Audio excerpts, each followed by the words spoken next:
Bonsoir mes frères et sœurs, que Dieu vous bénisse. Je suis très heureuse d'être ici et de vous voir aussi.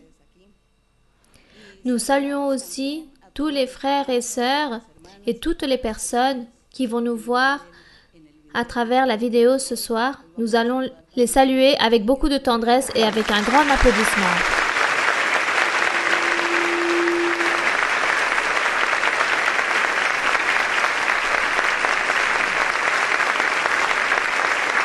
On remercie notre Dieu.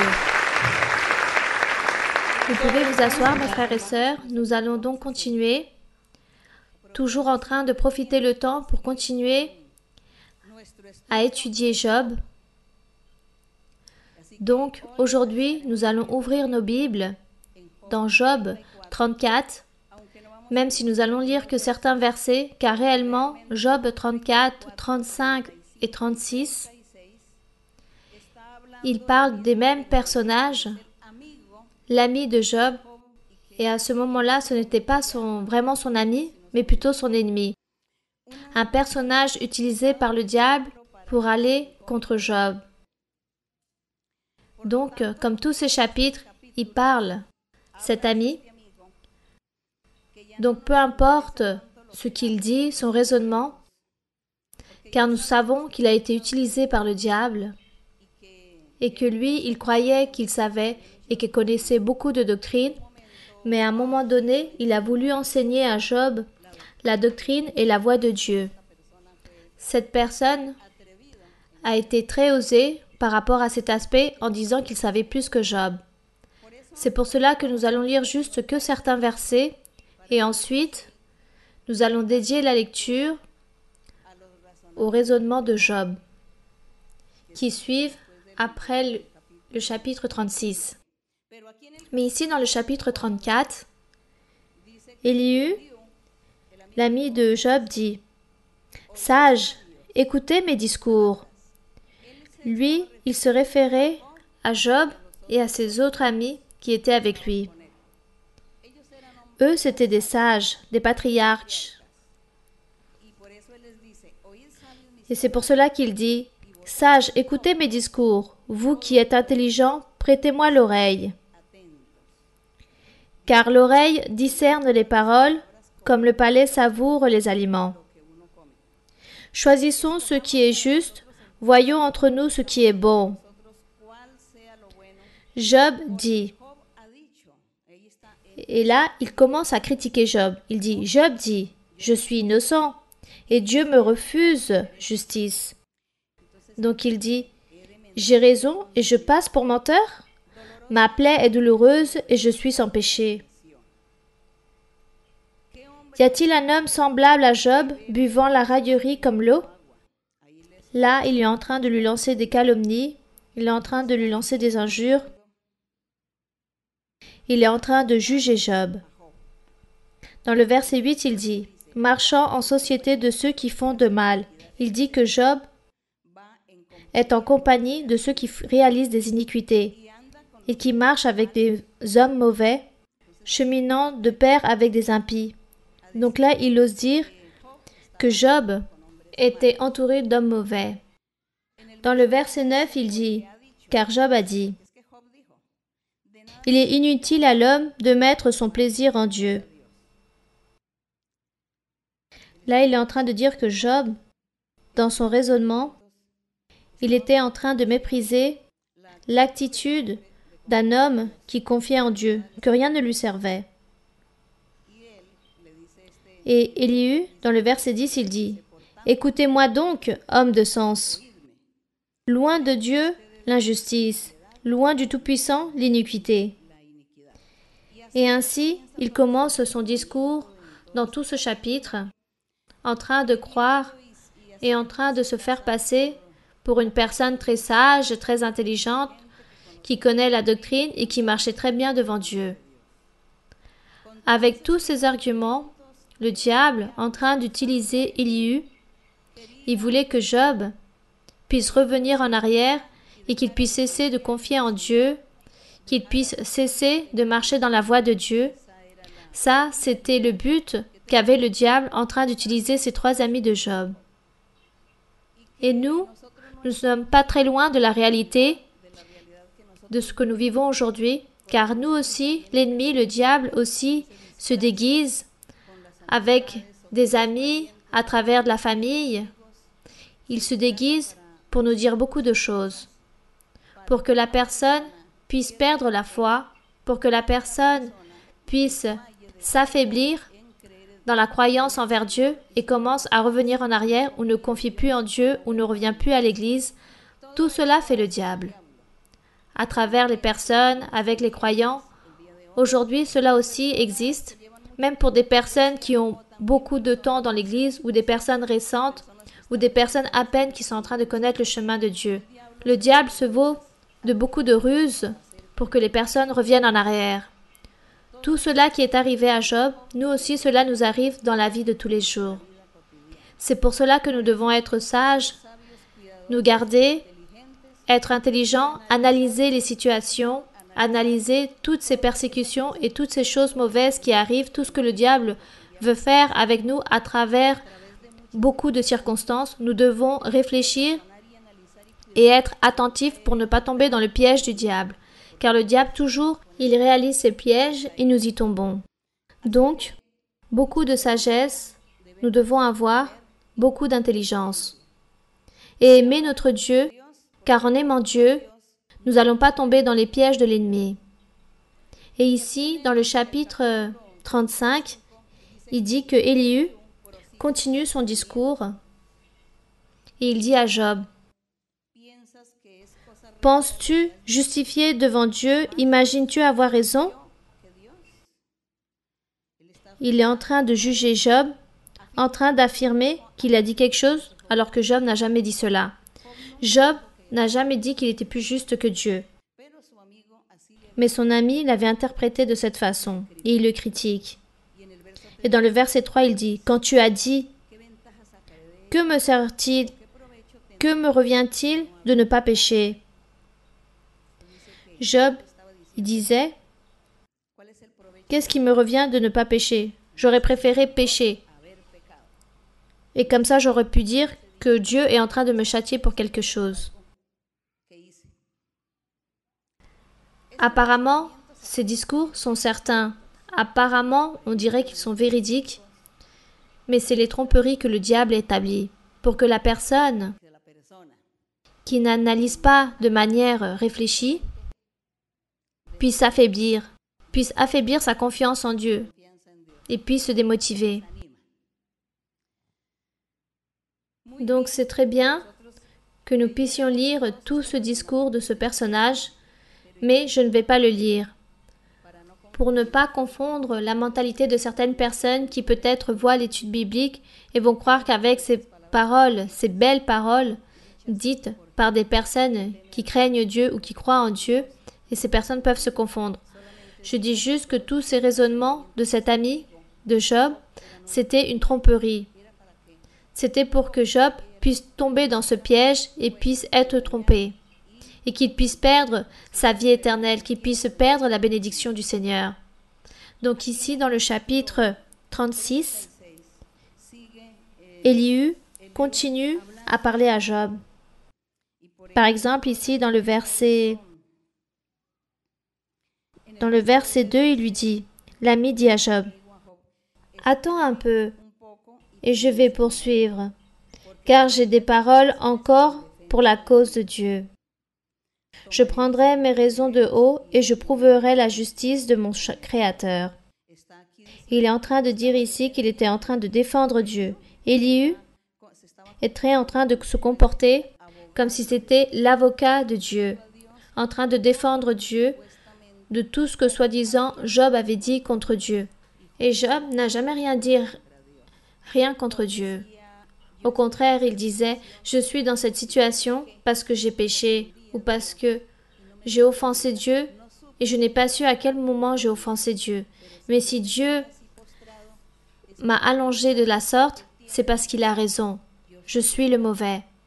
Je ne me souviens pas avoir péché, disait Job, mais sûrement Dieu a raison. » Et son ami, par contre, lui, lui disait que Job s'était défendu, qu'il s'était justifié et qu'à ce moment-là, il devait défendre les actions de Dieu, défendre la manière comment Dieu était en train de juger Job. Quelle manière si intelligente de procéder de ces soi-disant sages par apparence. Ici, dans le verset 13, Élihu dit « Les impies se livrent à la colère et ne crient pas à Dieu quand il les enchaîne. » Donc il était en train de dire que Job c'était un hypocrite. Ils perdent la vie dans leur jeunesse. Il dit « Ils meurent comme des débauches. » Mais Dieu sauve le malheureux dans sa misère, et c'est par la souffrance qu'il l'avertit. Donc il est en train de dire à Job, il te retirera Dieu aussi de la détresse pour te mettre en large, en pleine liberté, et ta table sera chargée de mes succulents. Mais si tu défends ta cause comme un impie, le châtiment est inséparable de ta cause. Tout ce chapitre, il est en train de parler de la mauvaise attitude de Job, en train de parler que lui c'était le mauvais, qu'il a fait des choses mauvaises et qu'il continue à être cet impie et c'est pour cela qu'il ne mérite pas la miséricorde de Dieu. C'est pour cela qu'il ne mérite pas le pardon de Dieu ni la bénévolence et que Dieu puisse lui enlever cette tribulation. Voilà ce qu'ont réalisé ses amis en disant cela à Job pour que lui, il puisse cesser de croire en Dieu. Ça, c'était le but, l'objectif qu'a eu le diable, pour que Job puisse détruire, puisse finir avec sa vie spirituelle, qu'il puisse terminer avec cette confiance qu'il avait déposée en Dieu, et pour se moquer, car Dieu, depuis le début, avait dit que Job était un homme juste et droit, et qu'il n'y avait aucun homme aussi parfait que lui à ce temps-là, dans les jours où il vivait. C'est pour cela que l'ennemi a utilisé cette tromperie si grande en utilisant ses amis, qui étaient aussi des sages, des patriarches. C'étaient des hommes qui apparemment étaient des grands philosophes. Il les a utilisés pour convaincre Job. Il n'a pas utilisé une autre personne ou quelqu'un d'autre du peuple, mais ceux qui disaient savoir beaucoup et connaître beaucoup de raisonnements et connaître le chemin de Dieu. Il a utilisé ces personnes. Donc, Job s'est limité à écouter. Et lorsque cet ami qui s'est dédié à lui parler, à le juger, alors, il dit ici dans le chapitre 37, verset 14, Élihu dit à Job, il dit « Sois attentif à ces choses, considère encore les merveilles de Dieu. Sais-tu comment Dieu les dirige et fait briller son nuage étincelant? Comprends-tu le balancement des nuées, les merveilles de celui dont la science est parfaite? » Lui, il est là, en train de raisonner pour que Job puisse dire « Oui, celui-là a raison, car tout ce qu'il dit, c'est vrai. » Et nous devons apprendre que l'ennemi, pour nous tromper, utilise beaucoup de vérités. Il utilise beaucoup de choses qui sont certaines, qui sont véridiques, pour que nous puissions tomber dans ce piège. Ainsi agit l'ennemi ou veut nous tromper, en train de nous montrer des vérités. Mais entre ces vérités, il est en train de cacher, il est en train de nous tromper, et c'est ça que les personnes parfois ne se rendent pas compte. Donc nous devons apprendre à connaître aussi l'ennemi. Apprenons à connaître les intentions de l'ennemi dans notre vie spirituelle. À chaque fois que l'un d'entre vous ou l'un d'entre nous, nous avons un moment difficile dans notre vie et que quelqu'un vienne nous parler et est en train de nous dire beaucoup de choses, analysons et réfléchissons et en disant « C'est l'ennemi qui est en train d'établir ce piège, je ne vais pas tomber dedans car il veut voler ma confiance, ma foi que j'ai en Dieu, il veut faire que je perds les promesses que Dieu a réalisées et Dieu a fait beaucoup de promesses et en ce moment l'ennemi veut que je puisse m'affaiblir et perdre cette confiance de tout ce que Dieu m'a promis dans ma vie. Voilà ce que fait l'ennemi aujourd'hui aussi. une tribulation arrive et la personne commence à se démotiver, commence à pleurer, s'attriste, et à ce moment-là, elle oublie toutes les promesses que Dieu lui avait promis et les bénédictions que Dieu veut lui donner dans le lieu où il va établir cette personne et à quel moment, car Dieu nous parle toujours, il dit toujours que nous allons arriver à un point défini, rempli de bénédictions. Voilà ce que fait Dieu. Dieu nous parle. Il dit, je vais t'envoyer dans ce lieu, tu vas voyager quelque part, tu feras ceci, cela, ou tu vivras à l'étranger, tu sortiras, tu vas réaliser une affaire, tu auras les dons spirituels et tu me serviras à tel endroit. Et nous oublions toutes ces promesses de Dieu et au moment de la tribulation, tout se finit. Et j'ai oublié que Dieu avait dit que j'allais aller plus loin par rapport à tout ce qui est en train de m'arriver. Voilà ce que fait l'ennemi. C'est pour cela que nous devons faire très attention. Mettons-nous en alerte à toutes ces ruses de l'ennemi pour ne pas tomber dans ce piège. Et ici, dans le chapitre 38, lorsque cet Élihu a tellement parlé, le Seigneur s'est irrité. Dieu s'est mis tellement en colère. Tout d'abord, il a permis que ces personnes parlent, qu'ils puissent se défouler, qu'ils puissent décharger tout ce qu'ils portaient sur leur cœur, de la manière comment ils avaient été utilisés par l'ennemi comme des personnes envieuses contre Job. Et c'est lorsque Dieu se manifeste. Et nous voyons comment Dieu a fait souffrir énormément Job durant beaucoup de temps, mais maintenant dans le chapitre 38, Dieu se manifeste et il dit, « L'Éternel répondit à Job du milieu de la tempête et dit, « Qui est celui qui obscurit mes desseins par des discours sans intelligence ?»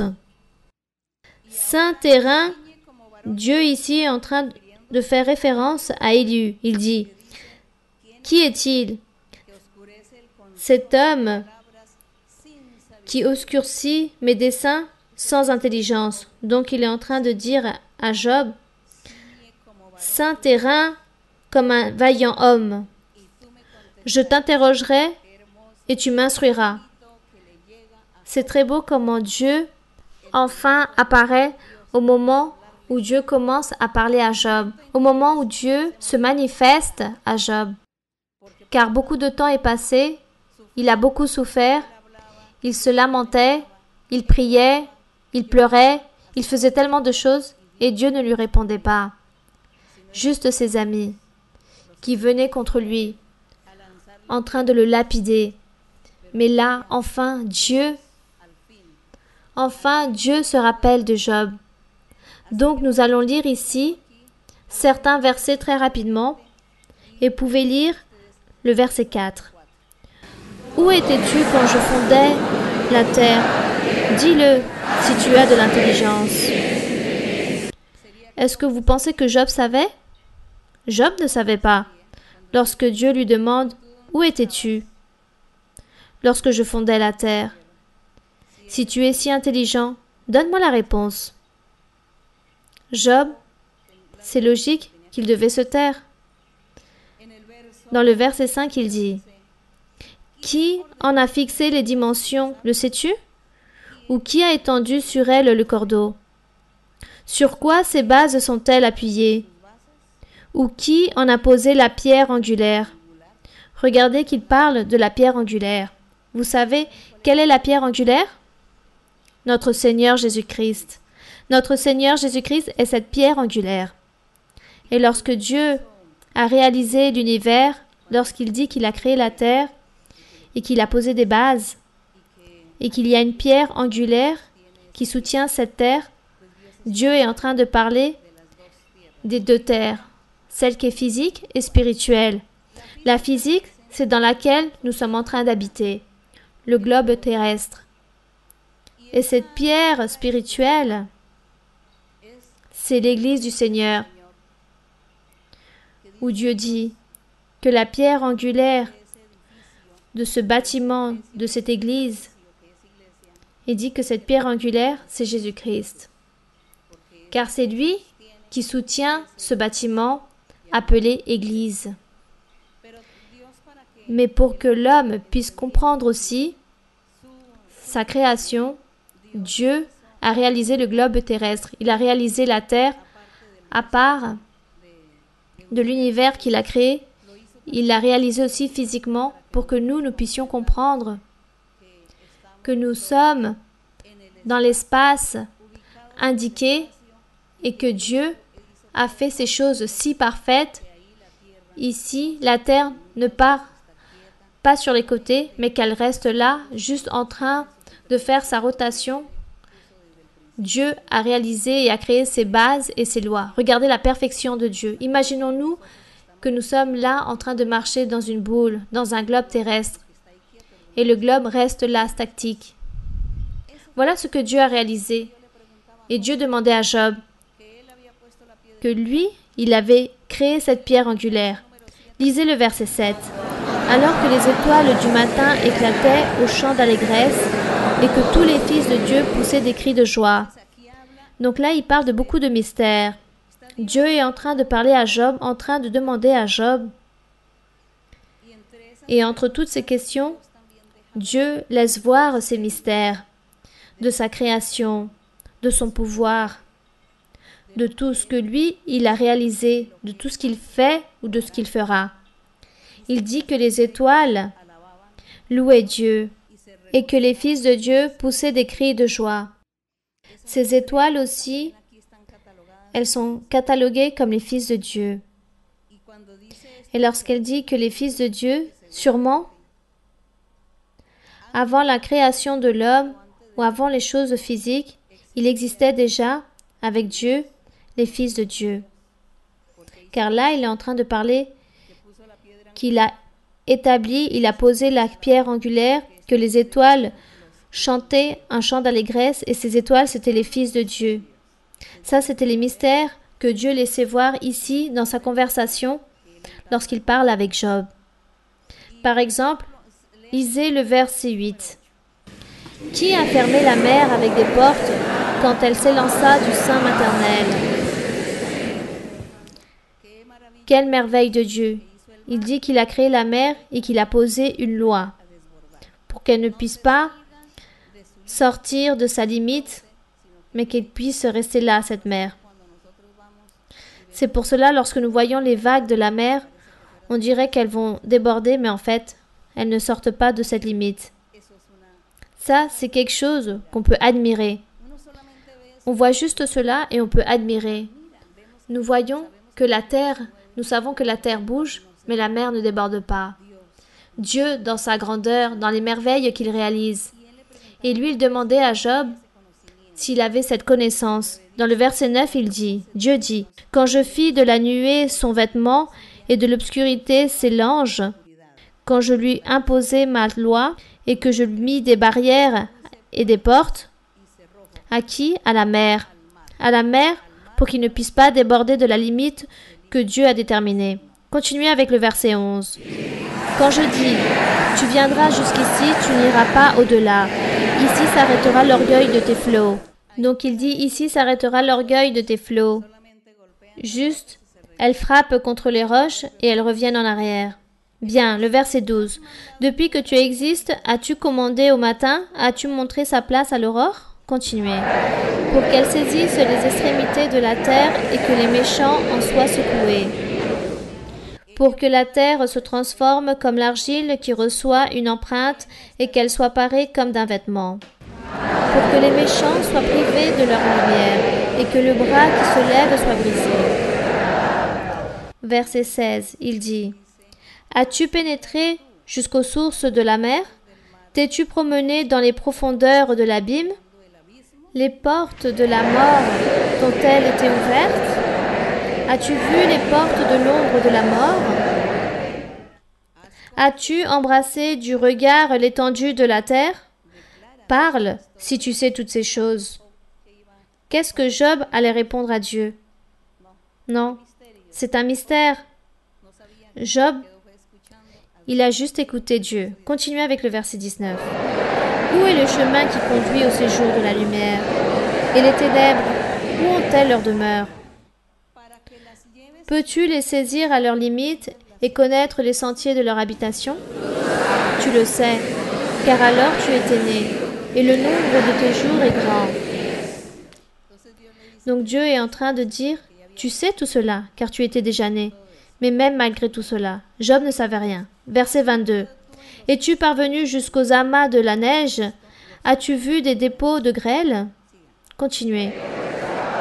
Que je tiens en réserve pour les temps de détresse, pour les jours de guerre et de bataille? Dieu est ici en train de parler des mystères. Rappelons-nous ce qu'il est écrit dans Apocalypse, lorsqu'il dit que Dieu envoyait les plaies de grêle pour détruire une partie de l'humanité. Et ici, il est en train de dire que lui, il avait des réserves de trésors de ces grêles pour des jours d'angoisse, pour des jours de détresse de l'humanité, pour les jours de la guerre et de la bataille entre Dieu et les hommes. Car il dit, par quel chemin la lumière se divise-t-elle et le vent d'Orient se répandit-il sur la terre? Continuez. Qui a ouvert un passage à la pluie et tracé la route de l'éclair et du tonnerre, pour que la pluie tombe sur une terre sans habitants, sur un désert où il n'y a point d'homme, pour qu'elle abreuve les lieux solitaires et arides, et qu'elle fasse germer et sortir l'herbe. Donc Dieu est en train de parler à Job en disant que tout ce qui arrive sur la terre, tout cela, ce que nous appelons la nature ou les forces de la nature, tout cela est dirigé par Dieu. Même si l'homme dit qu'il a étudié beaucoup les choses physiques, la science, pour trouver une raison à tout, cependant, ils enseignent certaines choses, mais c'est Dieu qui a permis toutes ces choses lorsqu'il dit qu'il envoie de la pluie dans le désert où il n'y a pas d'être humain. Et lui, il envoie cette pluie. Et la science commence à dire non, la pluie arrive à cause de ceci ou cela, parce qu'il y a des arbres, parce qu'il n'y en a pas. Bon. Il commence à se casser la tête et à analyser et à dire pourquoi la grêle arrive, pourquoi la neige, pourquoi ce climat, pourquoi le réchauffement et pourquoi le froid, et ainsi de suite. Mais c'est Dieu qui a dirigé l'univers et qui l'a établi des lois à la nature pour que eux aussi puissent travailler au moment que Dieu veut qu'ils travaillent, ou que ces choses restent immobiles si Dieu ne veut pas qu'elles travaillent, par exemple comme les tremblements de terre ou les éclairs et toutes ces choses. Tout cela est donné par la main de Dieu. La main de cet être suprême, de cet être qui existe, puissant, qui nous gouverne, et que nous ne pouvons pas palper ou voir physiquement, mais nous pouvons le sentir car nous voyons son pouvoir à travers les personnes, à travers notre vie, le pouvoir aussi à travers la nature, comme lorsque le Seigneur Jésus disait qu'il marchait sur la mer avec ses disciples et qu'il y a eu une tempête et ils ont eu peur et ils avaient peur de couler et le Seigneur a dit qu'il a parlé au vent et les vents sont restés statiques. Voilà, parce que c'est Dieu qui donne l'ordre à la nature lorsque celle-ci doit agir ou pas. Continuons ici dans le verset 25. Ah, nous l'avons déjà lu. Donc le verset 26, nous sommes ici dans le verset 28, n'est-ce pas? La pluie a-t-elle un père? Donc Dieu dit à Job, la pluie a-t-elle un père? Qui fait naître les gouttes de la rosée? Continuez. Du sein de qui sort la glace et qui enfante le frimas du ciel. Personne ne le sait. Job ne savait pas, nous non plus, ni la science, ni la physique ne savaient toutes ces choses. Verset 30. Pour que les eaux se cachent comme une pierre et que la surface de l'abîme soit enchaînée. Noues-tu les liens, les Pléiades, ou détaches-tu les cordages de l'Orient? Ici, il y a encore un mystère. Dieu est en train de parler à Job des liens des Pléiades ou des cordages de l'Orient. La science enseigne que ce sont des étoiles. La science dit que ce sont des étoiles, que c'est un ensemble de galaxies, d'étoiles, et ça, ce sont les Pléiades et l'Orion. Mais ça, ce n'est pas ainsi. Ici, il est en train de parler d'êtres non inanimés, par exemple, d'esprits, des êtres vivants que Dieu utilise dans son lieu avec un certain but, pour le jour signalé. Et ça, ce ne sont pas n'importe quelle étoile. Ça, ce sont des êtres vivants, et très puissants, et grands. Dieu les a, et sûrement Dieu les utilise, car à travers ces êtres, la nature puisse se désordonner et qu'il puisse arriver de choses, de grandes catastrophes qui puissent blesser les êtres humains, l'humanité. Parfois, nous arrivons à observer des tornades, des ouragans, des tremblements de terre, des séismes. Nous arrivons à voir des tempêtes, toutes ces choses qui parfois arrivent et enlèvent la vie à beaucoup de personnes, à beaucoup d'êtres humains. Même pas l'homme peut savoir d'où viennent toutes ces choses, mais nous voyons ces catastrophes. Nous ne savons pas si ces êtres que Dieu a là-bas, cachés dans ces lieux, il leur donne ce pouvoir et l'ordre qu'elles puissent se manifester pour faire des choses mauvaises à l'homme, parce que l'homme s'est éloigné de Dieu. L'homme pêche et s'est oublié de Dieu. Donc Dieu les envoie.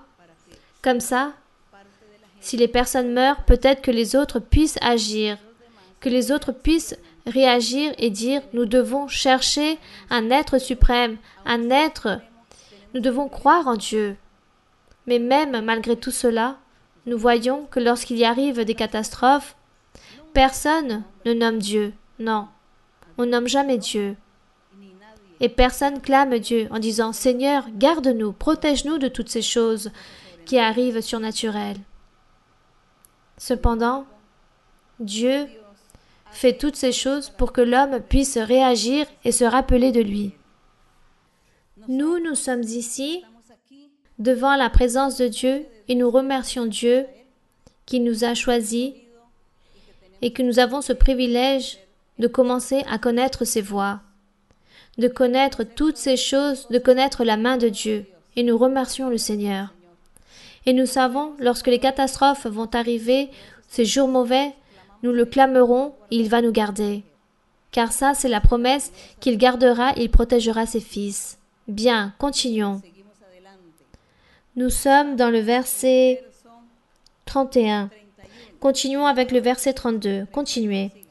Fais-tu paraître en leur temps les signes du zodiaque et conduis-tu la grande ours avec ses petits? Et ça, de la grande ours, ce ne sont pas les petites étoiles que nous voyons là-bas, là-haut, dans l'espace lorsque nous voyons ces étoiles dans des lieux spécifiques lorsque la nuit est obscure et que les personnes commencent à faire des figures avec ces étoiles. Non. Ils ont fait une figure, donc une ours est apparue. Il part de la grande ours. Tout cela des étoiles, ce sont des mensonges.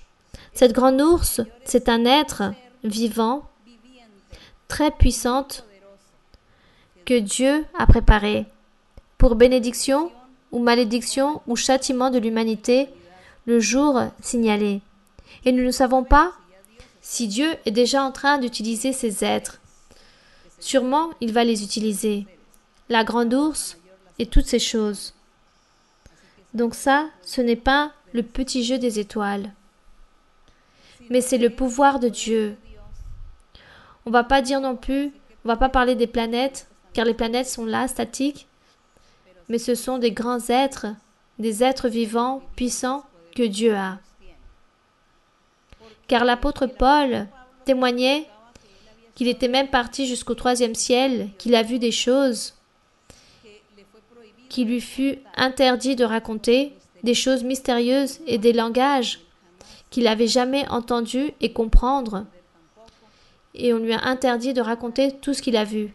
Jean, dans Apocalypse aussi, parle de toutes ces visions que Dieu lui a montrées par rapport à beaucoup de choses que Dieu a là-bas. Des choses célestes, des choses spirituelles. C'est pour cela que le pouvoir de Dieu est très grand. Et où est Dieu? Tout ce qui vient de Dieu, c'est quelque chose incalculable que nous n'avons même pas la mentalité, la capacité de voir et de mesurer les choses de Dieu, cette grandeur et tout ce qu'il a. Donc, tout cela de la grande ours, oublions-nous de ces petites étoiles. Bien, continuons. Dans le verset 33, il dit « Connais-tu les lois du ciel? Règles-tu son pouvoir sur la terre ?» Continuez.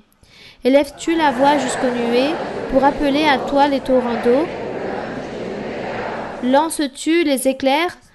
Parle-t-il? Te disent-ils, nous voici? » Continuez. « Qui a mis la sagesse dans le cœur? Ou à qui donner l'intelligence à l'esprit? » Vous voyez que Dieu est en train de dire qu'il a donné l'intelligence à l'esprit. Il dit, qui a donné l'intelligence à l'esprit? Qui peut avec sagesse compter les nuages?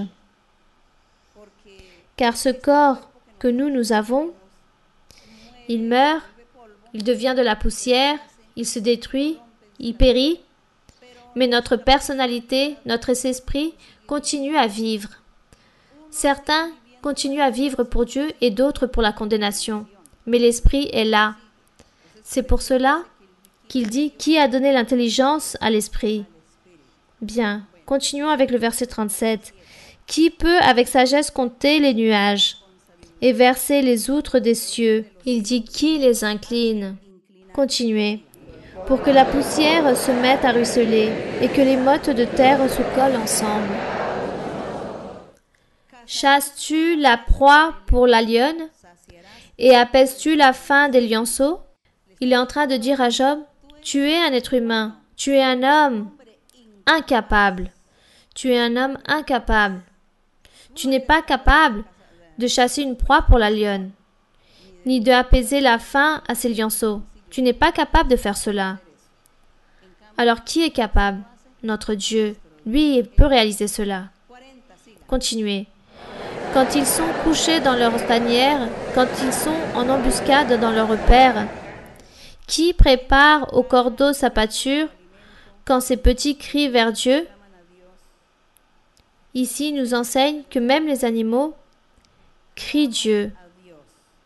Nous ignorons cela, que même les animaux crient vers Dieu, et qu'ils sont errants et affamés. Sais-tu, les chèvres sauvages font leurs petits? Observes-tu les biches quand elles mettent bas? Dieu était en train de dire et de demander tout cela à Job. Et Job ne pouvait pas répondre.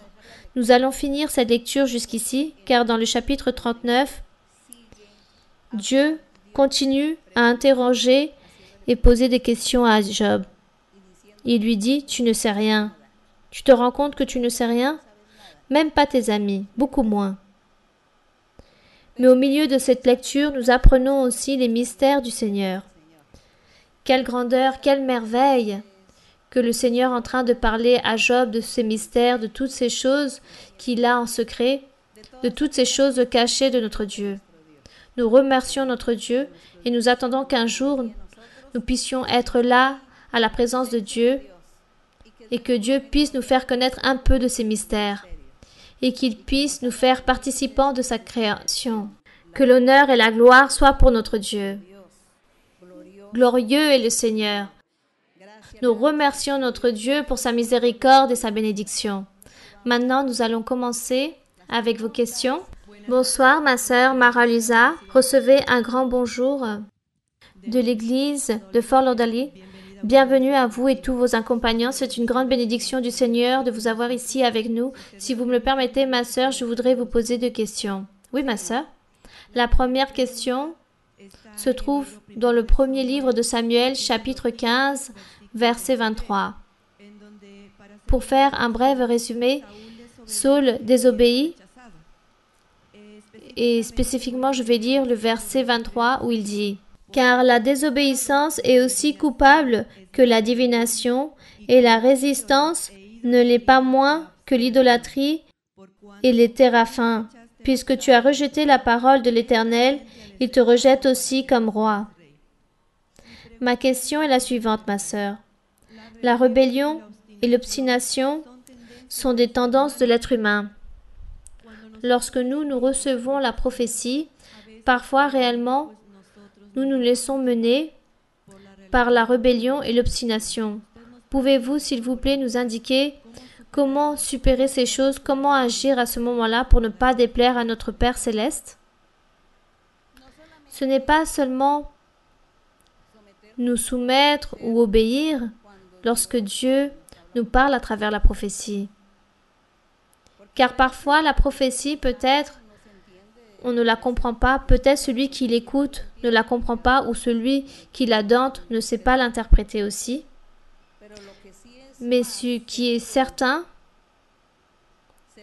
c'est que nous, qui lisons la Bible et que nous commençons à connaître les commandements de Dieu, la doctrine, nous commençons à voir le chemin dans lequel nous devons marcher, alors là, il faut faire très attention et suivre. Et suivre, car nous lisons la Bible, par exemple, nous lisons Psaume, et dans Psaume, Dieu est en train d'enseigner la voie que nous devons prendre dans notre vie de tous les jours. Si une personne se trouve dans un certain lieu où il n'y a pas la prophétie, mais lit la Bible et lit Psaume et prie Dieu, Dieu peut lui donner des rêves, peut lui donner des révélations, il peut lui parler, lui enseigner la voie. La personne est en train d'apprendre le chemin de Dieu lorsqu'elle lit. Elle est en train d'apprendre les choses bonnes, mauvaises, tout ce qu'elle doit ou pas faire. Et ça, c'est très important. Maintenant, lorsque la prophétie arrive dans notre vie, c'est un complément que Dieu nous a donné pour nous consoler, pour nous animer, pour que nous puissions continuer vers l'avant. Et la prophétie, c'est comme les promesses que Dieu nous donne. Et nous nous réjouissons et nous voulons continuer et obtenir ces promesses de Dieu. Mais cette prophétie vient accompagner avec sa doctrine, avec la doctrine de la Bible, de tous ses écrits. Donc, il faut faire attention à tout. Ce n'est pas juste que vous avez écouté et que vous n'avez pas obéi, mais vous devez aussi vous complémenter avec la lecture, avec la prière et avec la disposition de votre cœur pour faire la volonté de Dieu. De cette façon, vous n'allez plus être obstiné ou capricieuse ou têtu. Vous n'allez plus vous rebeller, car vous êtes en train de lire et connaître la doctrine, à part des promesses que Dieu est en train de vous donner à travers la prophétie. Tout cela va ensemble. Tout cela doit être réuni pour notre vie spirituelle, pour l'accroissement de notre vie spirituelle que nous voulons tant. Lire la Bible et faire toutes ces choses. Ce n'est pas juste écouter la prophétie, mais on doit lire aussi la Bible et apprendre la doctrine et disposer notre cœur pour Dieu. Ainsi, lorsque je reçois la prophétie, je suis déjà préparé pour recevoir cet ordre du Seigneur ou cette consolation ou cette exhortation de la part de Dieu et je la reçois et cela m'aide à édifier ma vie spirituelle. Ça, c'est le complément. Tout va ensemble, tout est réuni. Donc, ce n'est pas juste écouter la prophétie, mais aussi que vous puissiez vous disposer, lire la Bible et que nous ayons toute la connaissance. Car ça, c'est qui aide à édifier notre vie spirituelle. C'est pour cela que le Saint-Esprit est toujours en train de dire, il nous dit toujours, lisez la Bible. Il dit, tu dois lire la Bible. Tu dois lire en profondeur, analyser. Car là, nous aussi, nous grandissons spirituellement. Et c'est là, lorsque le Seigneur nous parle à travers la prophétie, ça c'est un complément et cela nous donne la joie, cela nous donne une motivation et là nous sentons cette motivation pour continuer dans notre vie, pour lutter et plaire au Seigneur. Continuons vers l'avant avec une autre question. Oui, c'est une promesse du Seigneur que j'allais être face à sa servante aimée en train de lui poser une question.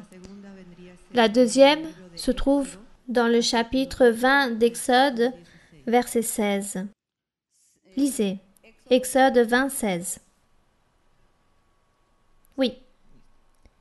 Tu ne porteras point de faux témoignages contre ton prochain. L'hypocrisie, ma sœur, Ça, c'est ma question. C'est une faute que nous commettons envers Dieu et son prochain? Si vous pouvez nous approfondir, merci beaucoup. Si c'est une faute envers Dieu et envers son prochain. L'hypocrisie. L'hypocrisie, c'est un péché. C'est un péché qui détruit la vie spirituelle tant de celui qui est hypocrite, conforme à l'autre personne que nous traitons hypocritement. Ces vies spirituelles se détruisent non seulement de ces deux personnes, de celui qui donne et qui reçoit, mais aussi ceux qui les entourent. L'hypocrisie, c'est un péché. Et ici, lorsqu'il parle du faux témoignage, c'est autre chose de l'hypocrisie. Ici, il parle des commandements, mais que ces commandements aussi se détachent d'autres commandements plus petits. Et c'est ce que nous devons avoir présent dans notre vie, apprendre quels sont les commandements du Seigneur, car parfois nous lisons dans les évangiles lorsque le Seigneur Jésus dit « Celui qui m'aime gardera mes commandements ». Ça, c'est quelque chose de général. Donc les personnes disent « Ah oui, les commandements, oui, les 10 commandements. Honorer père et mère, ne pas voler, ne pas tuer, etc. » Non, ce n'est pas cela. Les commandements, il y en a beaucoup. Et si une personne commet un homicide, alors de là se détachent d'autres commandements. Beaucoup de choses que la personne est en train de manquer à Dieu, en train de commettre beaucoup d'infractions. Ce n'est pas seulement de commettre un homicide, mais tout ce qui se détache de chaque commandement. Et la sœur parle ici lorsqu'il dit qu'il ne faut pas, tu ne porteras point de faux témoignages contre ton prochain. La sœur fait référence à l'hypocrisie. Ce n'est pas seulement l'hypocrisie. Je pourrais parler aussi de l'envie, de la colère, de la haine, de la rancune, de la vengeance. De toutes ces choses, je pourrais analyser par rapport à porter point de faux témoignages contre son prochain. Vous voyez tout ce qu'on peut détacher d'un seul commandement, beaucoup de choses. Ayons toujours présent les commandements du Seigneur. Ayons toujours présent, il existe beaucoup de péchés. Et de tout cela, nous devons nous garder, car continuellement, Dieu est en train de nous enseigner. Dans la même prophétie, lorsque Dieu vous parle à travers la prophétie, il vous dit « Cesse d'être colérique, ne sois pas rancunier, n'aie pas d'amertume, ne critique pas, ne parle pas de choses mauvaises des personnes, n'aie pas de mauvaise attention contre les gens, ne fais pas de choses mauvaises à ton prochain. » Tout le temps, le Saint-Esprit est en train de nous enseigner en prenant en compte tous ces commandements. Donc tout cela est mauvais et nous devons nous garder de cela et être toujours attentifs de ce que nous devons faire pour nous corriger, plaire à Dieu, car il y a tellement de péchés qui détruisent l'âme, la vie spirituelle, et les personnes disent « Non, ça ce sont que des petits péchés. » Être envieux, par exemple, ça ce n'est rien. Oui, bien sûr que cela nous porte préjudice, et beaucoup. Nos prières et demander à Dieu qu'il nous aide toutes les fois pour qu'il nous puisse faire comprendre nos erreurs, nos fautes, nos faiblesses, nos péchés, et que le Seigneur nous enseigne pour que nous puissions vivre une vie meilleure. Notre prière quotidienne, notre prière toujours, c'est pour demander à Dieu toutes ces choses en détail. Pour les pétitions, les nécessités, pour demander la consolation et aussi lui demander qu'il nous aide à comprendre et qu'il nous aide à enlever toutes ces faiblesses de notre chair pour ne pas offenser Dieu et ne pas pécher. La prière est très importante. Bien, continuons, oui? Good evening, Sister Maria Larissa. It's such an honor to be here and to be able to ask you this question. You had discussed it in one Bible study, and I was caught on one word, or actually two words, and I wanted to see if you could assist me with it. Ma sœur Mara-Luisa, bonsoir, bienvenue. C'est une fierté d'être ici devant vous, je suis très joyeuse. Vous avez parlé dans une étude biblique, brièvement ou plutôt d'un mot spécifique dont je veux vous poser une question. I understand about anger, and I learned about anger when I came to this church, that God has vengeance, and I have to basically keep my ways and my actions and my thoughts clear. But anger seems to be stored in the body. Le mot, c'est la colère. Je comprends que Dieu a des réponses pour certaines situations, mais que nous devons être calmes. Mais j'ai l'impression que la colère vient et vit en nous. And I have endured a lot of trauma, and I seem to have the trigger memories a lot, and I pray to God that He deliver me and release me from a lot of this pain. J'ai vécu beaucoup de traumatismes et je sens qu'il y a certaines situations qui réveillent en moi ces sentiments et je demande au Seigneur qu'il m'enlève ces choses. And God has even told me in prophecy that I'm to talk to Him only and not to man, because man sometimes does not understand. Et Dieu m'a dit en prophétie que je devais parler juste à lui, que je ne devais pas parler à l'homme, mais juste à lui, car l'homme, parfois, dit des mots qui ne sont pas corrects. And I wanted to ask you, in Psalm 4, verse 4, it says, "Be angry." La lecture se trouve dans Psaume, chapitre 4, verset 4. It says, "Be angry and do not sin." So I'm wondering, does that mean that I'm allowed to feel anger and I just have to choose a right action? Verset 5, il dit « Tremblez et ne péchez point ». Donc ma question est, puis-je sentir de la colère, mais ce que je ne dois pas faire, c'est réagir de cette colère? L'apôtre, il dit « Tremblez », ça veut dire que vous avez de la colère. Tremblez, mais ne péchez point. Ça, c'est très naturel des êtres.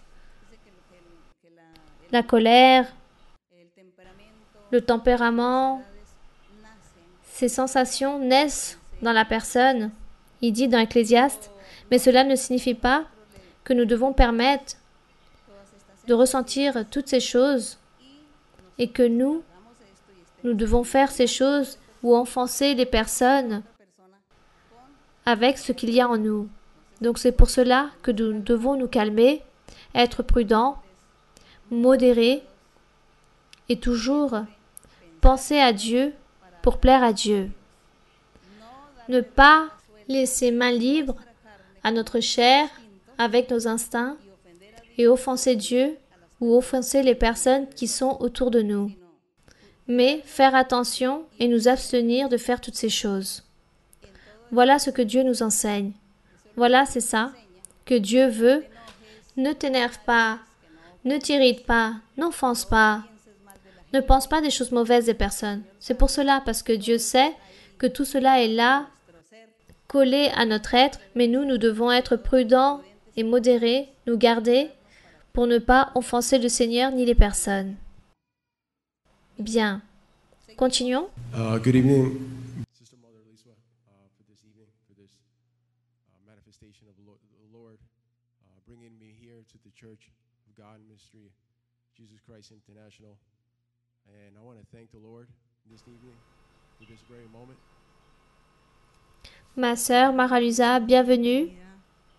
Je suis très heureux d'être ici, dans l'Église de Dieu ministérielle de Jésus-Christ International. Et je veux donner au Seigneur un grand remerciement pour cette soirée si merveilleuse et de grandes bénédictions spirituelles. Sister, I have a question in Exodus 15, 23 to 27. Ma sœur, la question se trouve dans Exode, chapitre 15, du verset 23 au verset 27. Vous pouvez lire, mon frère. And so the story goes and says, this is when Moses brought the Israelites out of captivity, and they were walking, and so they got to the river. Okay, so 23 says, and when they came to Marah, they could not drink the waters of Marah because they were bitter. Therefore, they called this Marah. And the people murmured against Moses, saying, what should we drink? And they cried to the Lord, and the Lord showed them a tree. And when they cast the tree into the waters were made sweet. La question se trouve lorsque Moïse fait sortir le peuple d'Israël d'Égypte, et nous voyons dans le verset 23 qu'ils arrivent à une rivière, mais ils n'ont pas pu boire de ces eaux, car les eaux étaient amères. Et le peuple demandait à Moïse, « Qu'allons-nous boire ?» Et l'Écriture dit que Moïse a réclamé à l'Éternel, et l'Éternel lui indiqua un bois où il jeta dans l'eau, et l'eau devint douce. Ce fut là que l'Éternel donna au peuple des lois et des ordonnances, et ce fut là qu'il les a mis à And so l'épreuve. it says, if thou wilt diligently hearken unto the voice of the Lord thy God, and thou wilt do which is right in thy sight, and give ear to the commandments, and keep the statutes. Here's the question. I will put none of these diseases upon thee, which I brought to the Egyptians, because I am the Lord that will heal thee. Dans le verset 26, il dit, « Si tu écoutes attentivement la voix de l'Éternel ton Dieu, si tu fais ce qui est droit à ses yeux, si tu prêtes l'oreille à ses commandements, et si tu observes toutes ses lois, je ne te frapperai d'aucune des maladies dont j'ai frappé les Égyptiens, car je suis l'Éternel qui te guérit. » Et ça, c'est la So the question question. is, do these bitter waters represent or symbolize diseases? Ma sœur, la question est, si ces eaux amères représentent des maladies? Non, cela n'a pas cette représentation, que ce soit des maladies. C'est simplement que Dieu a voulu se manifester à travers son pouvoir au peuple d'Israël. Dieu a sorti le peuple d'Israël d'Égypte à travers Moïse. Et pour que le peuple puisse croire en Moïse, Dieu a donné ce pouvoir, cette faculté en Moïse, pour qu'il puisse réaliser beaucoup de miracles, pour qu'il puisse ainsi croire. C'est pour cela que Dieu a permis qu'ils puissent trouver ces eaux qui étaient amères ou des eaux vénéneuses. Dieu a permis cela. Pourquoi? Pour lui se manifester à travers son pouvoir, pour lui réaliser le miracle qu'a réalisé Moïse lorsqu'il a fait que l'eau devienne douce. C'était pour que le peuple puisse connaître Dieu et puisse croire à Moïse et qu'il puisse obéir tous les commandements que Dieu avait envoyés à Moïse, que le peuple puisse réaliser pour cela. Aujourd'hui aussi, Dieu fait la même chose avec nous. Dieu a dit depuis le début qu'il allait lever une église, une congrégation, et qu'il allait gouverner cette congrégation. Dieu l'a dit à 4 personnes qui priaient. Il a dit, je vais établir mon église, je vais établir une congrégation dans le monde entier. Et moi, je vais appuyer et je vais réaliser des miracles et je vais faire beaucoup de choses pour que les personnes puissent croire. Et je serai en train de convaincre les personnes car c'est moi qui ferai que ces personnes croient. Personne, aucun être humain va faire qu'un autre être humain croit. C'est Dieu. C'est pour cela que Dieu a fait ses promesses et c'est pour cela que le Seigneur fait des miracles pour que les personnes croient. Les personnes qui voient et écoutent le miracle croient en Dieu, croient en l'Église, croient en les pasteurs, croient en les personnes que le Seigneur établit face à la congrégation. Parce que c'est Dieu qui se charge de faire toutes ces choses en train de réaliser les miracles et les guérisons. Si Dieu ne ferait rien au milieu de nous, alors on ne croirait pas. Mais nous avons vu la main de Dieu en train de faire ces miracles. Donc ce n'est pas que Dieu établit les maladies pour un châtiment, mais lui, il permet ces choses. Comme ça, lorsqu'il réalisera le miracle, alors tous, nous nous édifions et nous croyons le Seigneur et nous continuons vers l'avant. car nous avons vu la main du Seigneur en train de se manifester à travers des miracles et des prodiges. Bien, voilà ce qui est arrivé à ce moment-là. Lorsque Dieu s'est manifesté, il a donné le pouvoir à Moïse, il l'a utilisé, il l'a appuyé, et Dieu a permis tant de choses que le peuple d'Israël puisse souffrir pour que Dieu puisse réaliser les miracles à travers Moïse. Et de cette même façon, le peuple allait commencer à être confiant et croire en Dieu et obéir à Moïse aussi. C'est cela.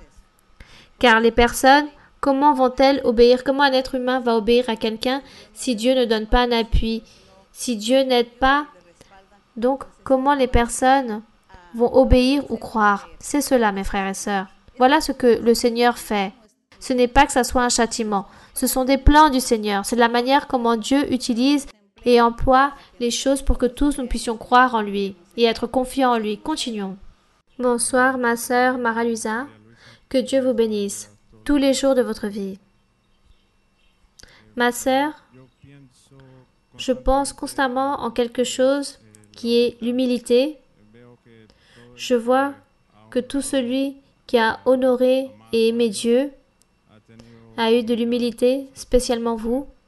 Et aussi je vois des choses par rapport à la désobéissance ou à la rébellion sont causées par le manque d'humilité.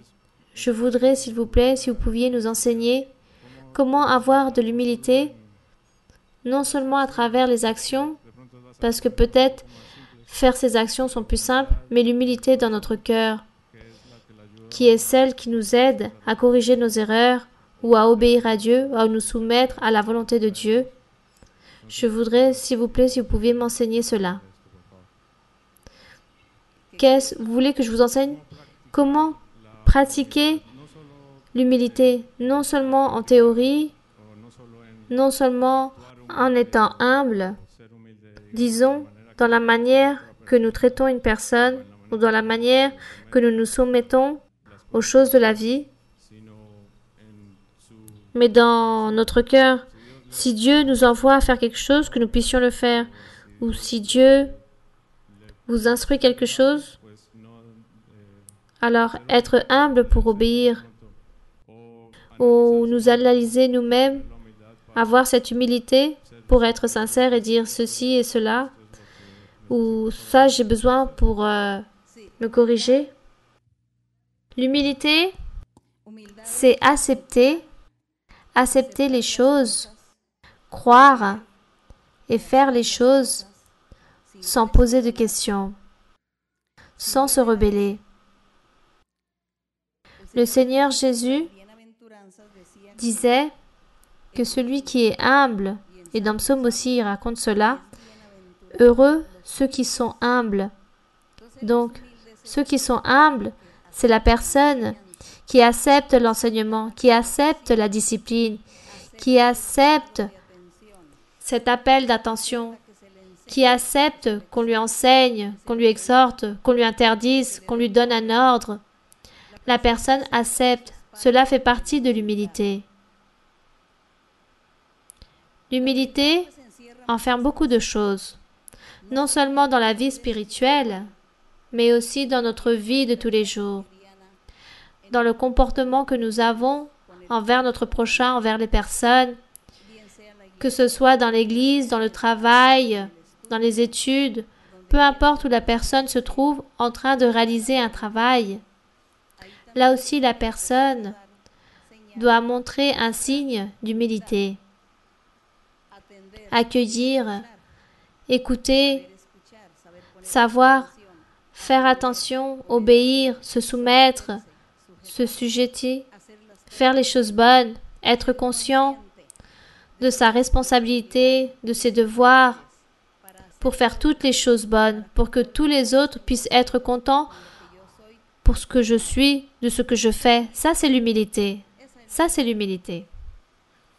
Ne pas poser de questions, ni se rebeller, ne critiquez pas, ne pensez pas savoir plus que les autres ou dire « je suis plus et mieux que l'autre, c'est moi qui ai raison ». Ça, c'est le contraire d'être humble.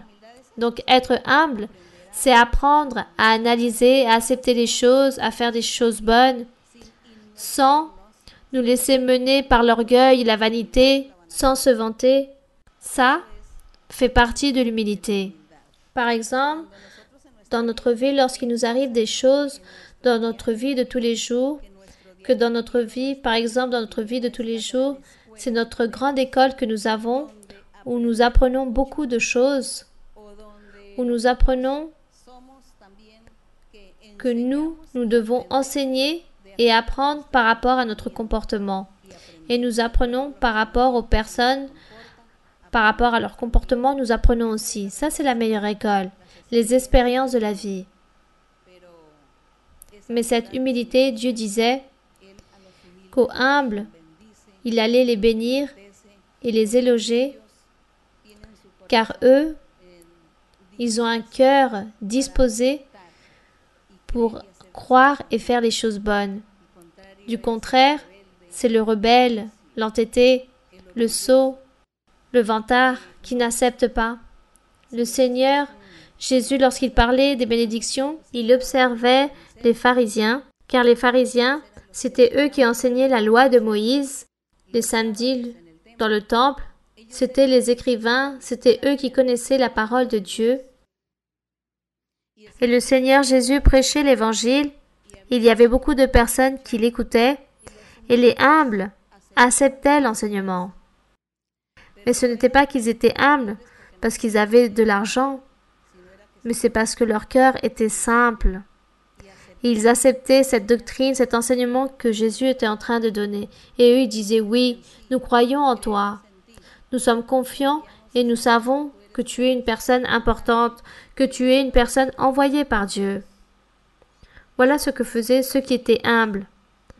Tandis que ceux qui étaient rebelles, orgueilleux comme les pharisiens, eux, ils critiquaient. Et ils s'irritaient. Ils n'acceptaient pas. Ils disaient au Seigneur, tu es un menteur. Là, nous voyons le contraire de l'humilité. Celui qui est humble accepte et continue vers l'avant. Voilà ce que nous devons faire. Humble, en train d'accepter les choses de Dieu, en train d'accepter la réalité. Ça, c'est être humble. Nous n'allons pas confondre l'humilité avec l'argent, car il y a des personnes qui sont millionnaires, qui sont très humbles de cœur. Ils sont très simples et acceptent les choses de Dieu. Donc, celui qui est humble, il y a des personnes aussi très pauvres physiquement qui n'ont pas d'argent et qui sont très orgueilleux et rebelles. Donc, l'humilité n'a rien à voir avec l'argent, mais avec le cœur. Accepter, analyser, lire en profondeur, apprendre et mettre en pratique. Ça, c'est l'humilité. Être humble et simple. Bien, continuons vers l'avant. Ma sœur Mara-Luisa, bonsoir. Je suis très heureux que vous puissiez être ici avec nous dans cette œuvre. Si vous me permettez de vous poser une question. Avant d'arriver à cette église, je suis allée dans d'autres églises chrétiennes et c'était quelque chose de très commun d'écouter les pasteurs en train de parler sur quelque chose que lorsque je l'entendais, je me surprenais. Et c'était le mot alliance. Et dans la Bible, on parle d'alliance.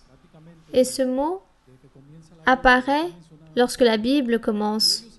Et eux, ils se basent sur ces mots qu'il faut faire une alliance. Et cette alliance, il faut le réaliser pour tout. Avant, je n'avais pas connaissance de la Bible.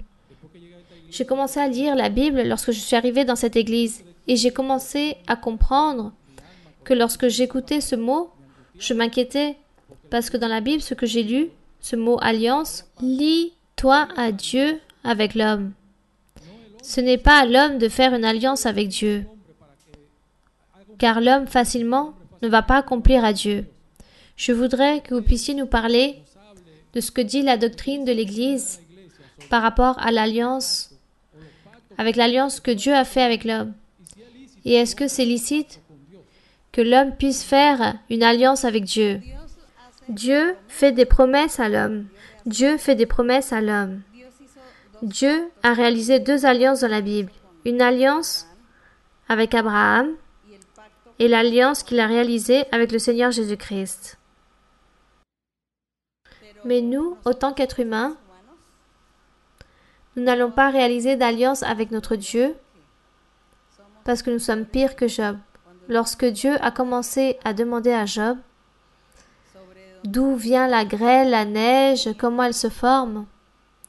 Job n'a pas su répondre. Nous non plus, on ne va pas pouvoir répondre à Dieu.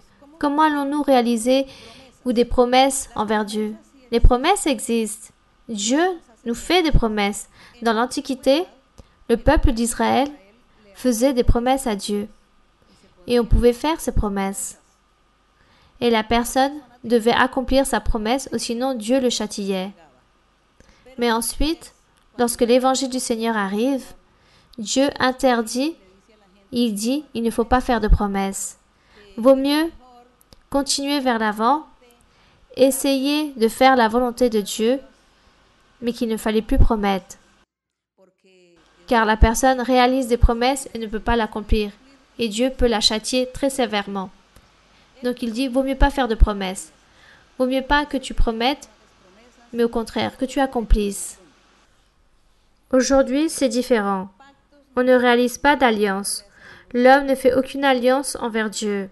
Nous ne sommes pas là pour faire des alliances. En train de dire à Dieu, je fais ceci et tu me donneras cela.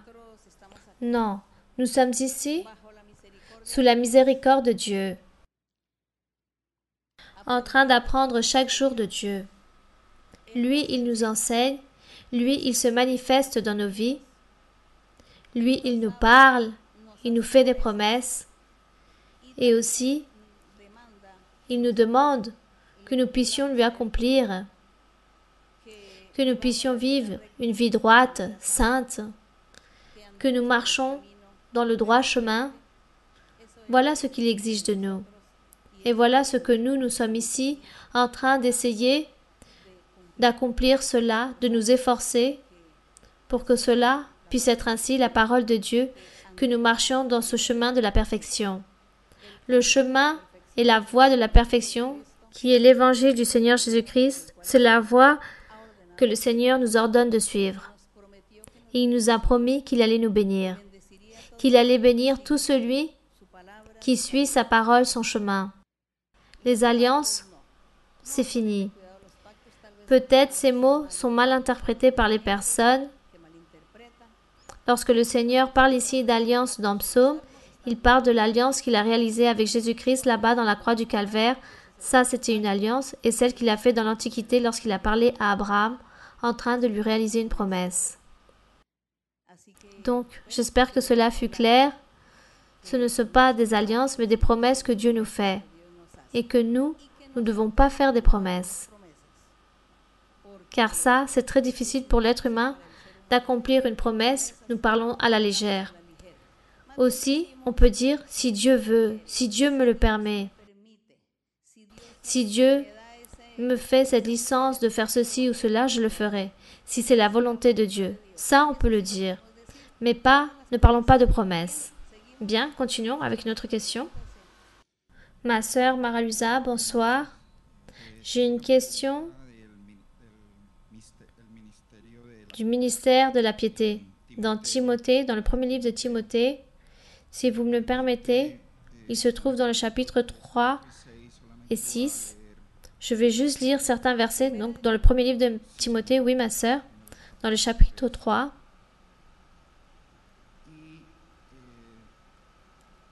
L'apôtre Paul enseignait à Timothée et il mentionne dans le chapitre 3, 4, 5 et 6 par rapport à la piété. Tout d'abord, dans le 3, 16, je me souviens que vous nous aviez expliqué à l'église lorsque Paul dit à Timothée dans le verset 16, dans le chapitre 3, 16, « Et sans contredit, le mystère de la piété est grand, celui qui a été manifesté en chair, justifié par l'Esprit, vu des anges, prêché aux gentils, cru dans le monde, élevé dans la gloire. » Ensuite, dans le premier livre de Timothée, chapitre 4, du verset 7 au 8, je vais dire très rapidement, il dit « Repousse les contes profanes et absurdes. Exerce-toi à la piété. » Et ensuite, dans le verset 8, il dit « Car l'exercice corporel est utile à peu de choses, tandis que la piété est utile à tout, ayant la promesse de la vie présente et de celle qui est à venir. Une fois de plus, il parle de la piété. Ma question est, ma sœur Maralusa, vous êtes notre doctoresse, pouvez-vous nous expliquer par rapport à ce mystère? La piété vient du mot pieux. Pieux, pieuse, c'est faire des choses bonnes. La piété, c'est le substantif d'une personne qui peut être pieux ou pieuse. Faire les choses bonnes, être juste, être droit. Mais nous allons lire ici, dans Timothée, dans le premier livre de Timothée, chapitre 3, verset 14. Dans le premier livre de Timothée, chapitre 3, verset 14, pour que les choses de la piété puissent être claires. Êtes-vous là dans la lecture? Donc il dit ainsi, l'apôtre Paul dit, « Je t'écris ces choses avec l'espérance d'aller bientôt vers toi, mais afin que tu saches, si tu te tardes, comment il faut te conduire dans la maison de Dieu qui est l'église de Dieu vivant, la colonne et l'appui de la vérité. Et sans contredit, le mystère de la piété est grand. » Le mystère de la piété est grand. C'est le même Dieu qui a été pieux ou qui a compati de l'humanité, car Dieu avait chassé l'humanité, il les avait condamnés. Dans un psaume, il dit qu'il a vu les fils de l'homme et qu'il n'y avait pas un seul qui a fait une chose bonne. Tous allaient être condamnés. Mais Dieu, dans sa piété, car lui il était juste, ou il est juste, et pieux, qu'est-ce qu'il a fait? Il a envoyé Jésus-Christ. Donc là, de nouveau, il est écrit, « Sans contredit, le mystère de la piété est grand. » Donc, ce mystère de la piété, c'est ce que le Père a envoyé avec le Seigneur Jésus-Christ, avec le véritable évangile, pour que toute personne qui croirait en l'évangile de Jésus-Christ, qui était croire en le même Jésus-Christ, puisse être sauvée. C'est pour cela qu'il dit le mystère de la piété. Jésus-Christ avec son évangile. Il était là caché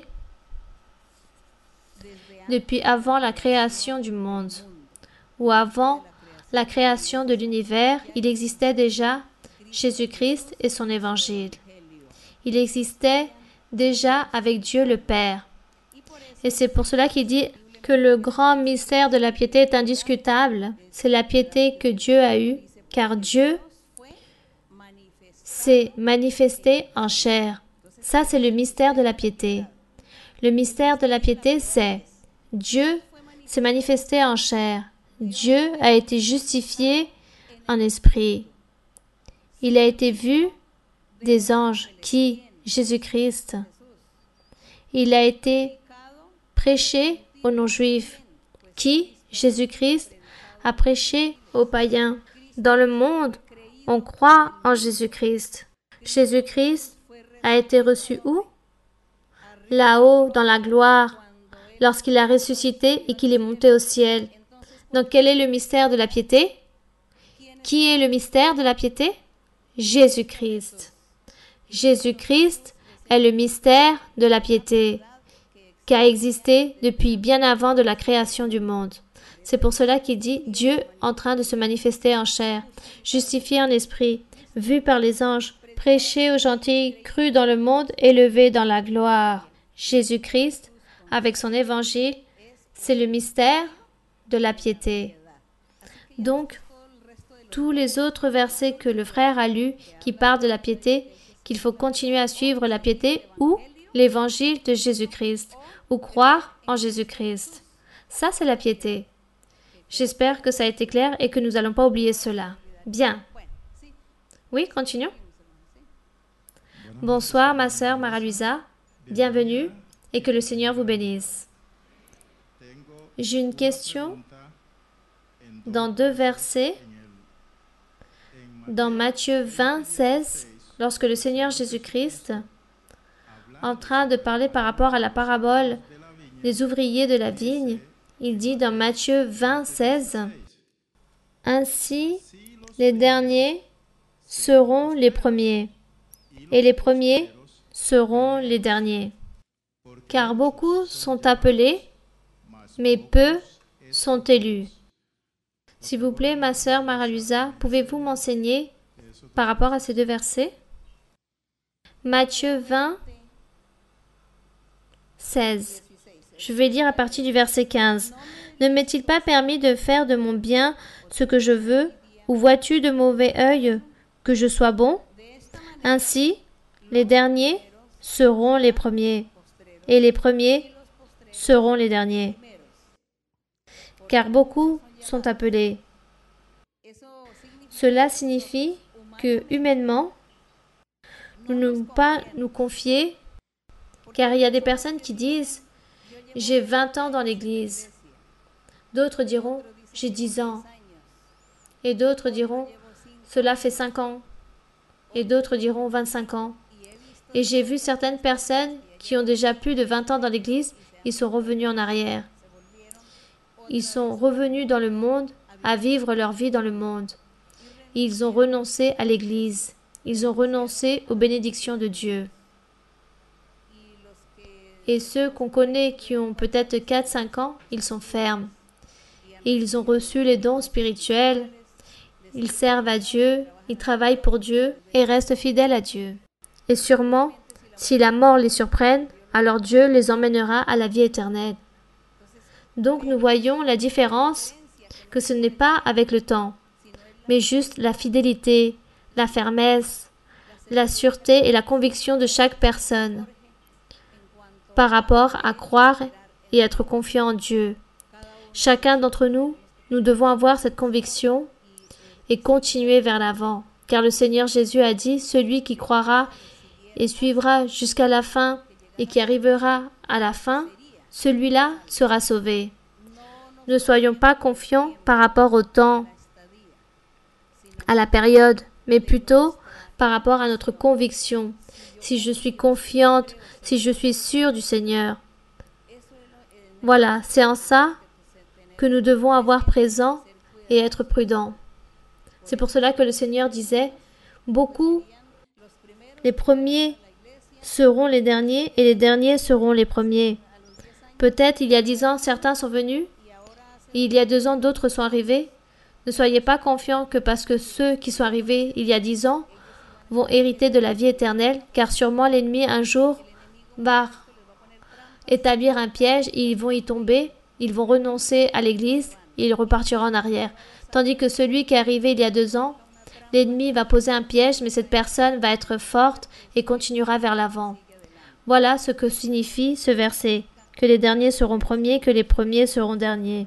Nous ne savons pas, on ne doit pas penser au temps, mais plutôt analyser que nous puissions être fermes et sûrs en le Seigneur et que chaque jour, nous puissions nous attacher plus à Dieu et ne nous soyons pas confiants de ce que les personnes disent ou de ce que les personnes fassent, mais ce que je vis et sens pour Dieu. Plaisons au Seigneur, continuons vers l'avant, soyons fidèles au Seigneur dans les bons ou mauvais moments, ainsi comme disait l'apôtre Paul, qu'à lui, rien n'allait le séparer de Jésus-Christ, rien n'allait le séparer de son évangile, ni les tribulations, ni les maladies, ni la faim, ni la mort, ni la vie, rien n'allait les séparer de Jésus-Christ. Nous aussi, nous devons dire la même chose et continuons vers l'avant pour que ces versets n'aillent pas s'accomplir en disant que les derniers allaient être premiers et que les premiers seront derniers. Que plutôt, nous qui sommes ici dans le chemin du Seigneur, que Dieu est en train de nous réunir, que nous puissions tous continuer et arriver à ce but. Que nous puissions arriver jusqu'à la fin. Que Dieu nous aide, que Dieu nous bénisse tous et que Dieu vous aide à continuer dans cette voie merveilleuse, dans ce chemin de la perfection, qui est l'évangile du Seigneur Jésus-Christ. Que vous puissiez continuer vers l'avant et profiter de ce mystère de la piété qui est Jésus-Christ et son évangile. Que l'honneur et la gloire soient pour notre Dieu. Que Dieu vous bénisse. Que le Seigneur soit avec vous. Qu'il puisse vous bénir énormément. Chantons donc au Seigneur ce cantique qui dit « Maintenant que tu as mis ta main sur cette charrue, la charrue, maintenant que tu as mis cette main sur la charrue, Anciennement, les personnes labouraient la terre avec une charrue, avec des bœufs. Aujourd'hui, nous sommes aussi en train de semer dans les cœurs des personnes la parole du Seigneur. Et celui qui met la main sur la charrue continue vers l'avant et ne revient pas en arrière, et ne regarde pas non plus derrière lui. Donc nous aussi, nous devons faire cela, maintenant que tu as mis ta main sur la charrue.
Béni soit Dieu Tout-Puissant, ton Père Saint.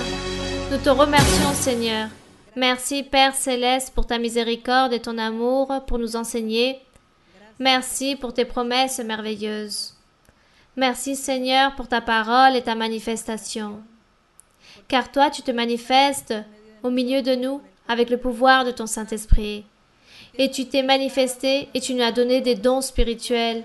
Tu nous as donné la consolation, l'allégresse, la paix dans notre être, dans nos âmes, dans notre vie. Et tu nous remplis chaque jour de joie, d'optimisme pour continuer vers l'avant. Merci, car tu es toujours là en train de nous aider, en train de tendre ta main toute puissante. Merci Seigneur, merci pour ta miséricorde, pour tes bénéfices, pour ton amour, Père Saint. Ce soir, Seigneur, je te demande, Éternel Dieu, je te demande, Père Saint, que tu tendes ta main toute puissante sur chaque personne, sur chaque homme et sur chaque femme, sur les enfants, surtout sur ceux qui sont malades, à travers de grandes maladies, ces maladies qu'il y a dans leur corps. Seigneur, que tu sois en train de réaliser des miracles, en train de guérir de la tête aux pieds, en train de guérir tout genre de maladies, que tu puisses connaître dans chaque personne, dans ceux qui te clament, dans ceux qui te demandent et qui cherchent, Seigneur, une guérison de ta main toute puissante, qui te demandent, Seigneur, qui te clament de la miséricorde et de la santé. Père Saint, tends ta main, fais des miracles et des prodiges, Seigneur, comme tu les as toujours fait. Sois miséricordieux envers tous. Libère, Seigneur, à chacun. Tends ta main. Romps toutes ces chaînes. Romps tous ces liens. En train de détruire toute malédiction de l'ennemi, en train de détruire toute œuvre de l'ennemi, et en train de libérer, et en train de bénir chaque personne. Enlève, Seigneur, aussi les sorcelleries, les envoûtements, les malédictions. Détruis toutes ces œuvres de l'ennemi. Donne-leur la paix, la joie. Donne-leur cette allégresse dans leur cœur. Fais des miracles, mon Seigneur. Guéris, mon Seigneur. que tu sois en train de guérir, de libérer et de purifier. Romps toutes ces chaînes, coupe toutes ces malédictions, toutes ces envies du diable et libère. Bénis, Seigneur. Prospère, Seigneur. Donne à chacun dans leur chemin. Et aussi, Père Saint, regarde leurs pétitions, regarde leurs souhaits, leurs vœux, leurs nécessités, Seigneur, pour que eux aussi, Seigneur, ils puissent profiter de ton amour, de ta parole, et que tu puisses leur donner le souhait de leur cœur, que tu puisses écouter les pétitions de chacun et que tu puisses les libérer et que tu puisses leur donner en abondance, mon Seigneur. Père Saint, au nom glorieux de Jésus-Christ, ton Fils aimé, je te demande, mon Seigneur, que tu puisses te manifester, que tu puisses bénir à chacun, que tu puisses les libérer. Car chacun, Seigneur, veulent recevoir les bénédictions de ta main. Et tous sont venus en train d'être confiants que toi, tu vas les bénir. Ils sont confiants en toi, ils attendent en toi, ils espèrent en ta miséricorde et en ton amour et en ta parole. Seigneur, coupe toute chose mauvaise, enlève toute pensée ténébreuse, que tu puisses enlever tout voile, toute ignorance, tout lien. Libère, Seigneur, pour que tous puissent comprendre ta parole, ton chemin, et qu'ils puissent valoriser ta parole, valoriser ta manifestation, valoriser ton existence, valoriser les promesses que tu leur fais à chacun, les bénédictions. Béni soit Dieu Tout-Puissant, que tu puisses être en train de bénir pour que tous puissent comprendre et entendre ton chemin et que tous puissent continuer vers l'avant dans ce chemin de la perfection, que tous puissent être confiants en toi et qu'ils cherchent ton nom et qu'ils cherchent ta face et qu'ils puissent être attentifs à ta parole, à ta main toute-puissante, à tes bénédictions.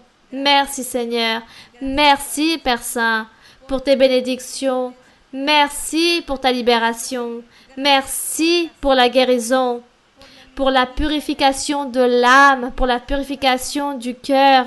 Purifie les corps, Seigneur. Merci pour tout ce que tu as fait en chacun, pour la liberté, pour la bénédiction, pour la paix, la joie. Merci pour les prodiges, pour les miracles. Merci, Seigneur, pour tous les bénéfices que tu réalises ce soir et tous ceux qui sont venus avec un cœur disposé pour toi, en train de te demander de la miséricorde, en train de demander des miracles, en train de demander des prodiges, en train de demander ta manifestation. Merci Seigneur, merci Éternel Dieu. Que tous ceux qui cherchent ta face puissent être prospérés, qu'ils puissent recevoir ta bénédiction, qu'ils puissent recevoir la bénédiction du Très-Haut, qu'ils reçoivent le pouvoir du Très-Haut, mon Seigneur. Car tu es digne, Seigneur, de toute louange, de tout honneur, de toute gloire. Père, au nom de ton Fils aimé, notre Seigneur Jésus-Christ, manifeste-toi avec ton pouvoir, manifeste-toi avec ta gloire. Au nom de Jésus-Christ, ton Fils aimé, alléluia. Gloire au Seigneur.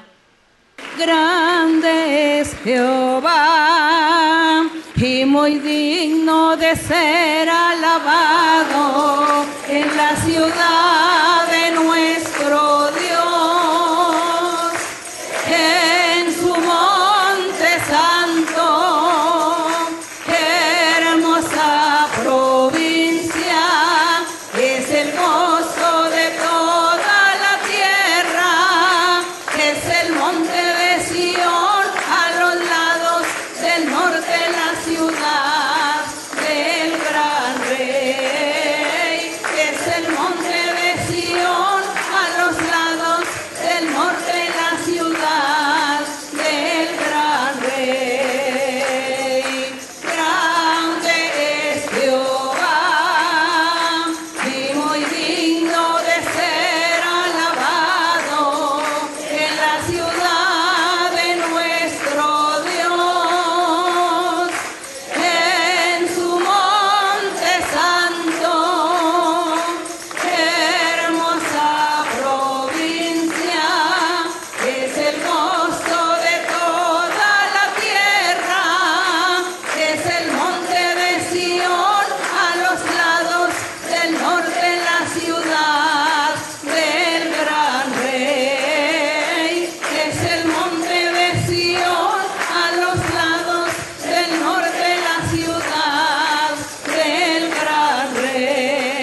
Gloire au Seigneur, gloire à notre roi. Que l'honneur et la gloire soient pour notre Dieu. Merci mes frères et sœurs. Merci pour ce soir. Que Dieu vous bénisse. Merci beaucoup à vous tous, à tous ceux qui nous voient à travers la vidéo. Que Dieu vous bénisse énormément.